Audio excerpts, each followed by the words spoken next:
नमस्ते दोस्तों, अगर आपसे पूछें कि आपको 1 रुपए में क्या मिलता होगा तो आप में से कई लोगों का जवाब होगा कि माचिस। लेकिन ये पूरी तरह सच नहीं है।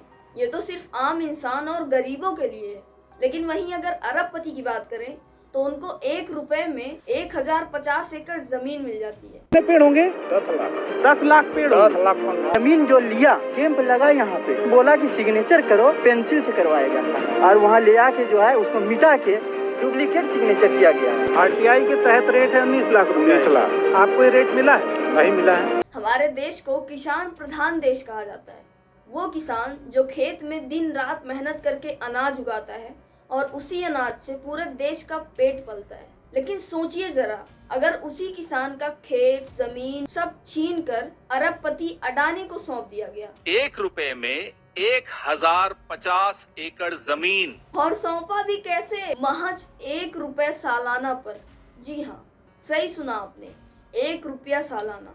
15 सितंबर 2025 कांग्रेस मीडिया विभाग के अध्यक्ष पवन खेड़ा, उन्होंने अपने प्रेस कॉन्फ्रेंस में खुलासा किया कि बिहार के भागलपुर में ग्रामीणों की, किसानों की जमीन, जो गरीब किसान हैं उनसे जमीन लेकर, यूं कहें तो छीन कर, क्योंकि किसानों को अभी भी उनका पूरा मुआवजा नहीं मिला है। सरकार हम लोगों उसको बुड़बक बना के जमीन ले लिया है, नहीं उसमें कोई रुपया दिया है। आरटीआई के तहत रेट है 19 लाख रुपए। 19 लाख। आपको ये रेट मिला है? नहीं मिला है। और उनसे दबाव में ये जमीन ली गई है और उनसे छीन कर वो जमीन गौतम अडानी को दी गई। साइन नहीं करोगे तो फिर कुछ किया जाएगा, ऐसा बहुत दबाव पड़ा सर, ऐसा दबाव बहुत पड़ा। पावर प्लांट लगाने के लिए, यानी कि बिजली प्रोजेक्ट के लिए। 1 रुपए में 1050 एकड़ जमीन, भागलपुर में ग्रामीणों की, किसानों की जमीन गौतम अडानी जी को 1 रुपए में साल का 1 रुपया 33 साल के लिए दे दी पावर प्लांट लगाने के।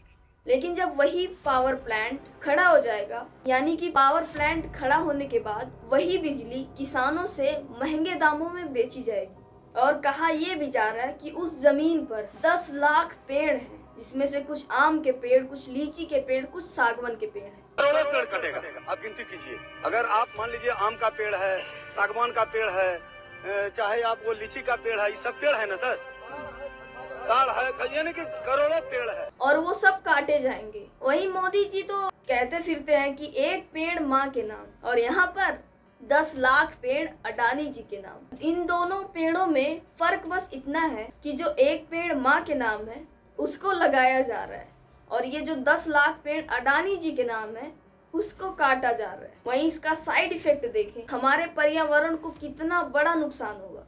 वो पेड़ जिससे फल, लकड़ी और ऑक्सीजन मिलता है, वहाँ पर कितना भारी नुकसान होगा। वहाँ के किसान, उनकी अगर दिनचर्या की बात करें तो वो मजदूरी करते हैं, उनका जो जमीन था उसी से वो अपना पेट पालते थे। लेकिन उन सब की चिंता मोदी जी को है कहाँ? उनको तो दोस्ती निभानी है, क्योंकि भाई गौतम अडानी जी तो मोदी जी के दोस्त हैं। तो दोस्ती में तो 1050 एकड़ जमीन क्या है और ये किसानों के आंसू क्या, उससे उनको क्या लेना देना। भाईचारा ऑन टॉप होना चाहिए। अब वो भाईचारा ऑन टॉप रखने के लिए भले ही कुछ किसानों की बलि क्यों ना देनी पड़े, लेकिन भाई दोस्ती ऑन टॉप होनी चाहिए। सरकार कहती है कि बिजली की जरूरत है, लेकिन अगर वो बिजली किसान की जमीन और पेड़ काट कर बन रही है तो क्या वो बिजली किसानों को सस्ती मिलेगी? जवाब है नहीं।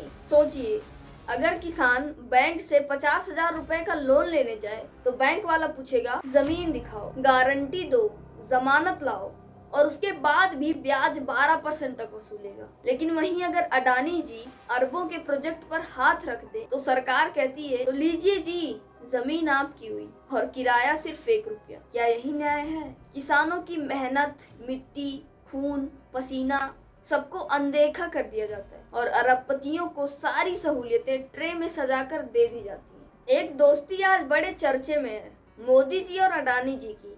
मोदी जी कहते हैं कि सबका साथ सबका विकास, लेकिन असल में होता क्या है?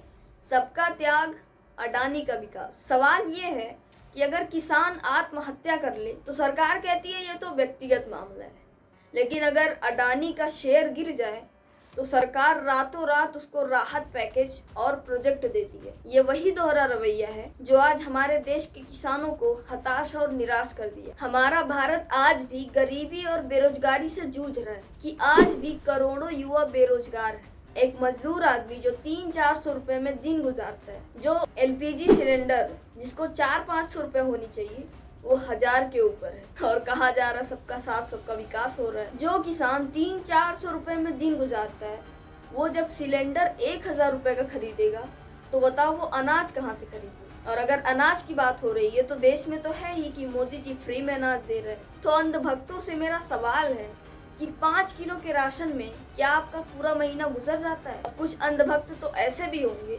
जिनका जवाब होगा हाँ, हम जितना दिन चलता है उतना दिन चलाते हैं, बाकी दिन हम व्रत रह लेते हैं। लेकिन तुम अंधभक्त हो, तुम रह सकते हो, लेकिन जो गरीब है उसके परिवार है वो 5 किलो के अनाज में पूरा महीना नहीं गुजार सकता। यहाँ तक कि 5 दिन भी उसके बड़े मुश्किल से गुजरते होंगे। और फिर भी कहते हैं सबका साथ सबका विकास, हमारा देश विकसित हो रहा है। पेट पालने को तुम विकास कहते हो, यहाँ तक कि ठीक से पेट भी नहीं पल रहा है, फिर भी इसको विकास का नाम दिया जा रहा है। और ये जो 1 रुपए में अडानी जी को 1050 एकड़ जमीन दे रही है, अगर वही किसानों को बिजनेस करने के लिए लोन दे तो आज हर किसान खुशहाल होता। वो भी जिसको नौकरी नहीं मिल रही है वो खुद का बिजनेस कर पाता। लेकिन जो लोन का ब्याज इतना ज्यादा दे रहा है, अगर उसका बिजनेस में लॉस हो गया तो वो ब्याज भरते भरते उसकी जिंदगी गुजर जाएगी। ये दोहरा रवैया क्यों? आप तो कहते हैं कि अडानी जी हमारे दोस्त हैं, हाँ तो वो पैसे वाले हैं तो आपके दोस्त हैं। लेकिन जो गरीब किसान है जिसके उगाए हुए अनाज से आप सबका पेट पलता है, क्या वो दुश्मन है?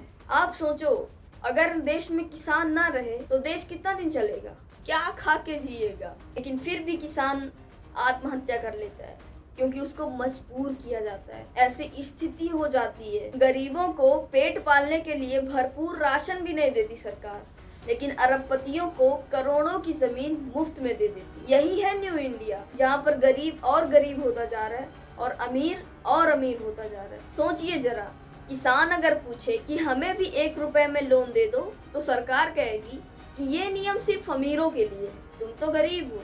अगर वही मजदूर पूछे कि हमें भी बिजली सस्ती दे दो तो सरकार कहेगी कि नहीं, तुम्हें तो अभी GST और टैक्स भी देना पड़ेगा। और मोदी जी के भाषण, वो हमेशा कहते हैं कि मैं देश को बिकने नहीं दूंगा। देश नहीं बिकने दूंगा, मैं देश नहीं चुकने दूंगा। और असल में होता क्या है, भारत में धीरे धीरे हर बड़ा सरकारी विभाग, एयरलाइन, बैंक, तेल, गैस, रेलवे, एयरपोर्ट, इंश्योरेंस, सब धीरे धीरे प्राइवेट हाथों में जा रहा है। और सरकार इसे डिसइन्वेस्टमेंट कहती है, लेकिन असल में यह देश की संपत्ति को बेचने जैसा है। लेकिन फिर भी हमारा देश विकसित हो रहा है। मोदी जी क्या कहते हैं कि 2047 तक भारत विकसित हो जाएगा, पूरी तरह से विकसित हो जाएगा। आप देखिए, हिंदुस्तान को 2047 के पहले विकसित राष्ट्र बना के रहेंगे और अपनी आंखों के सामने देख के जाएंगे दोस्तों। लेकिन अनुमान ये बताते हैं कि 2047 तक कुछ भी सरकार का नहीं रह जाएगा, सारी संपत्तियां प्राइवेट हाथों में होंगी। लेकिन फिर भी देश विकास कर रहा है, फिर भी अंधभक्तों को ज्ञान नहीं हो रहा है। इतना सब कुछ हो रहा देश में, तो अब सवाल ये है कि क्या इसका कोई हल है? बिल्कुल है।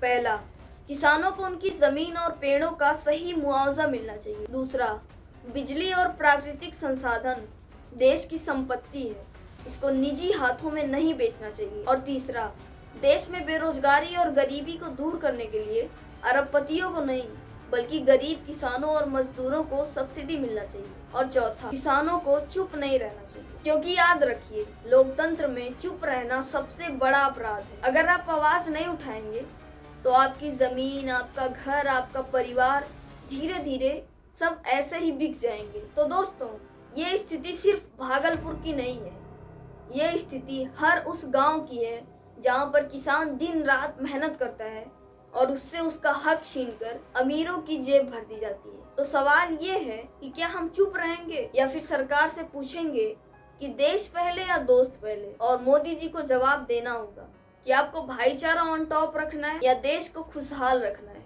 अब ये जिम्मेदारी आपकी है। अगर वीडियो पसंद आया हो तो शेयर जरूर करना, ताकि अंधभक्तों तक ये वीडियो जरूर पहुंचे और वो जो अंधभक्ति का डंडा पीटते रहते हैं उनकी गलतफहमी दूर हो सके। ओके, चलो मिलते हैं नेक्स्ट वीडियो में। Thanks for watching. जय श्री राम।